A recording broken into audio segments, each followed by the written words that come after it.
આગળ વાત કરીએ અમદાવાદના વટવા જીઆઈડીસીમાં આગને લઈને મોટો ખુલાસો થયો છે।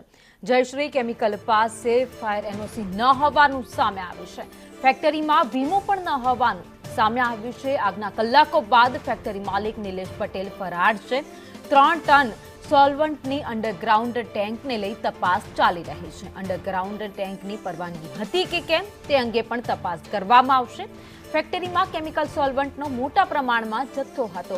આગના સમયે 12-15 જેટલા બ્લાસ્ટ થયા હતા। મોટા આગના ધુમાડા પણ જોવા મળ્યા હતા। એફએસએલની ટીમ દ્વારા સમગ્ર મામલે તપાસનો ધમધમાટ ચલાવાઈ રહ્યો છે। ઘટનામાં ફેક્ટરીના 2 શ્રમિકોને ઈજાઓ પહોંચી છે।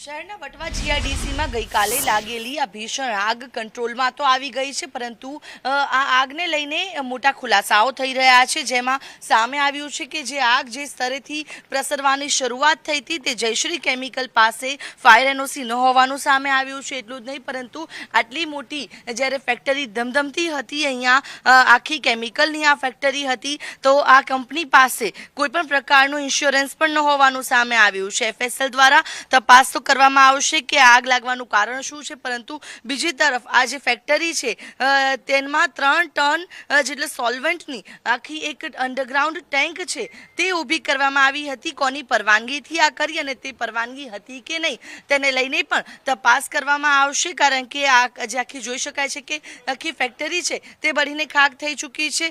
ગઈકાલ બપોરની આ ઘટના છે, પરંતુ હજુ સુધી આ ફેક્ટરીનો માલિક છે તે ફરાર છે। આગ લાગ્યા બાદ પણ તેઓ અહીંયા જે ફેક્ટરી પર જોવા પણ નથી આવ્યા કે કયા પ્રકારની પરિસ્થિતિ છે। 2 જેટલા લોકો છે કે જે ઈજા પહોંચતા તેમને હાલ સારવાર અર્થે ખસેડવામાં આવ્યા છે। આ સોલ્વન્ટની જે આખું અંડરગ્રાઉન્ડ અહીંયા કેમિકલ હોવાથી અનેક બ્લાસ્ટ થયા હતા। 12 થી 15 જેટલા બ્લાસ્ટ પણ થયા હતા। ત્યારે આ જે ઘટનામાં જે ફેક્ટરીના જે મજૂરો ઈજાગ્રસ્ત છે તેને સારવાર માટે એલજી હોસ્પિટલ ખસેડવામાં આવ્યા છે। પરંતુ સૌથી મોટો સવાલ એ થઈ રહ્યો છે કે આટલી મોટી ઘટના બાદ પણ ફેક્ટરી માલિક છે તે હજુ સુધી ફરાર છે।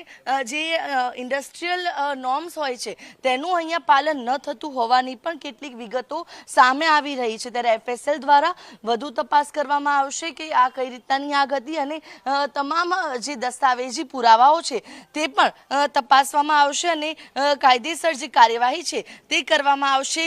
આટલી મોટી ઘટના બાદ પણ ફેક્ટરી માલિક હજુ સુધી ફરાર છે તે સૌથી મોટી બાબત છે। અને જે પ્રકારે આવી ફેક્ટરીઓ તો ધમધમે છે, પરંતુ સામે ફેક્ટરી માલિકો જે મજૂરો હોય, જે કામદારો હોય તેના જીવ જોખમમાં મૂકી દે છે તેવી અનેક વખત આવી ઘટનાઓ સામે આવી છે। ત્યારે આ ઘટના બાદ હવે તંત્ર કેવા પગલાં લેશે તે જોવું રહ્યું।